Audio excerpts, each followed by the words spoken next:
Tommy, what's up? Chad, Life is grand. life is grand. What are you working on in films these days? Right now, I'm working on the Summer Showcase for the DFA. Oh, what are you doing for the summer showcase? Wow, we're putting together all the trailers and the films that we're going to be showing. And we're doing a program. We're planning the after party. It's going to be a big celebration. It's going to be a big showcase, and we're preparing for an even bigger showcase in the future. Film festivals, don't they call that the creative director of the film festival? Sure, yeah. I think that's right. I would agree. Yes. If not, I'll change it. I'll explain it in the subtitles. Okay, and how did you get involved in running a showcase? Well, this is accidentally. Okay. But once I got involved with DFA, the showcase is kind of a personal interest of mine. It's kind of a love of mine because my first showcase was about 4 years ago, and it changed my life. It was a dream of mine to have my music on the screen. Yeah, like you don't think And the DFA made that happen, and that kind of feeling. that's it. I want everybody to experience that feeling, having their art up on the big screen. When you say music, what do you mean music? I make music for movies. Absolutely. I probably should have asked you that right at the beginning. What other creative things do you do? You run festivals, you make music. Yes, yeah, absolutely. I will compose music for short films, for social media posts, video games, whatever. Talk shows. You name it. Yeah. I will make music for it. I've been making scene music for movies for years, decades. More than 4. More than 4. Because in my studio, I'll think of a scene. Sometimes it's a scene I make up, or maybe it's a scene I've already seen in a movie. And I will go in my studio and produce some kind of music for it. And then I've been doing that for decades. And I never really knew what to do with it until I came across the DFA. So now I have a compilation of literally days and days and days worth of scene music. Really? So I'm starting to post it up on my SoundCloud page, which goes to my website. Yeah. And I offer it free. To whom? To young filmmakers. So no old filmmakers can use it. You know what? What's the age cutoff? Is it like Legos and it's 99? Let's go with filmmakers who are needing some scene music. They're on a budget. They're something they hear just matches exactly what they need. And then they should call you? Let me know. Yeah. I will send them a WAV file. Okay. Credit information. And there you go. Nice. Absolutely. And my other thing is, if you come to me with a script or a film that you've already done and you need music for it, I will sit down with you in the studio. We'll go over all the scenes, all the characters. There are all the emotional values of each scene, how they translate to the whole story, everything. Wow. And then if you let me have my artistic freedom with it, I will not charge you. You will get quality sound. You will get That's what right here.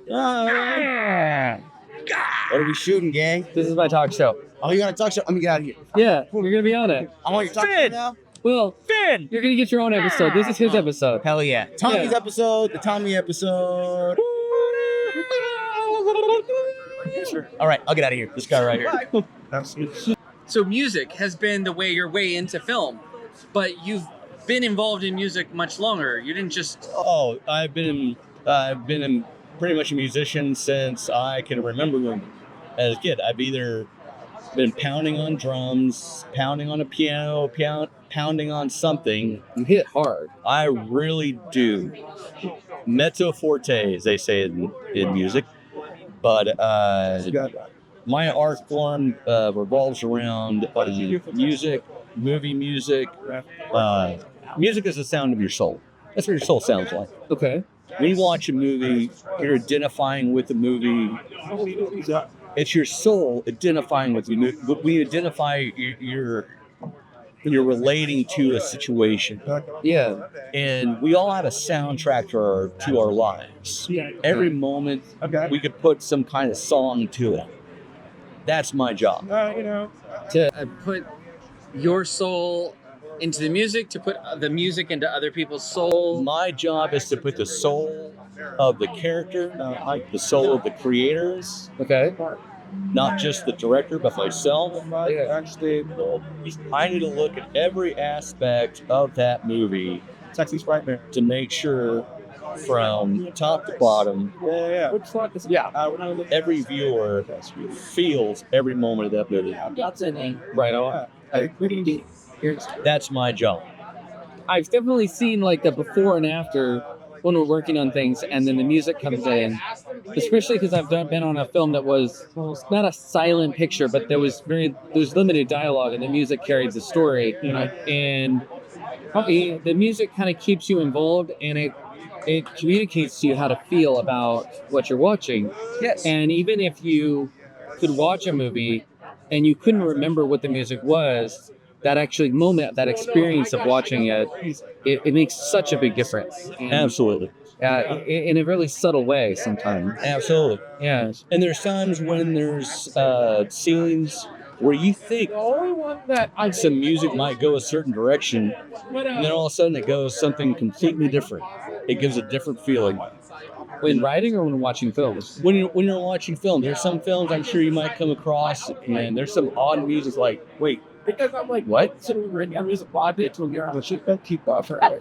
Then later on you understand. Okay. And those kind of subtleties, those kinds of nuances when it comes to scoring a film, art. When it comes to scoring a film, the art lies in subtlety. Okay. I'm not making a music video. Correct. No one's making a music video. So I'm not trying to be the next John Williams or anything like that. Mm-hmm. I just want to support the emotion that's involved in the movie in each scene. The directors that you work with, what are they giving you that you're turning into music? Well, a lot of things. Like I said, we discussed Them prompting you? Oh yeah, we discussed the characters, Okay. backstories of the characters. When it comes to each scene, what are the emotional events going on in each scene? Meaning, what's being discussed? What are the facial features going on each character? What are the subtle movements? Maybe someone just has a quick. I was doing it because Just it could be just a subtle reposition of the head that can mean so much to the movie. You can make one subtle change of the sound in that one movement, that it changes the whole movie. It could be that subtle. Wow. So if you can hone in on this, you can really find those small little details. You bring the movie to life. You can bring it so everybody can relate to it. Because again, music is what our soul sounds like. that's awesome. And it just feels like you talked about banging on things and banging on pianos.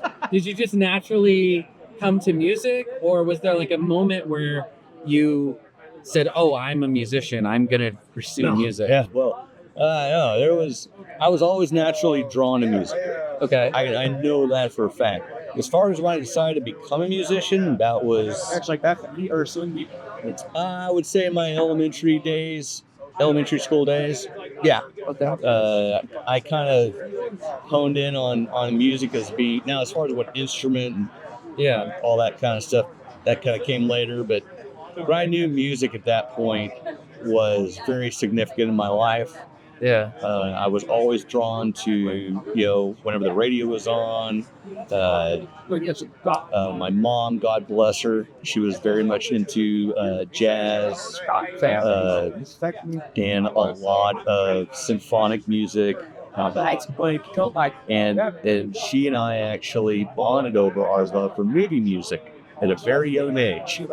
Oh, And so when my mom was a working mom, she took me to movies on every other Wednesday night, and then we would have dinner afterwards, and would discuss the movies and maybe a little background stuff we would see. yeah.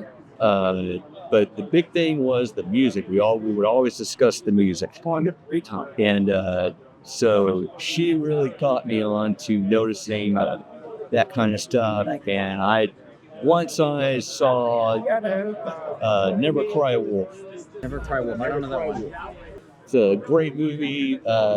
Came out in '81, I believe. It won an Oscar for Best Sound. Oh, good. And there's a scene on there that's a little, but you'll understand why it got Best Sound. Good. Creative, huh? Yes. Yeah. But the soundtrack by Mark Isham was inspirational, and ever since then, I've had a big taste and love for movie music, ambient music, music that really speaks to what you're seeing in front of you.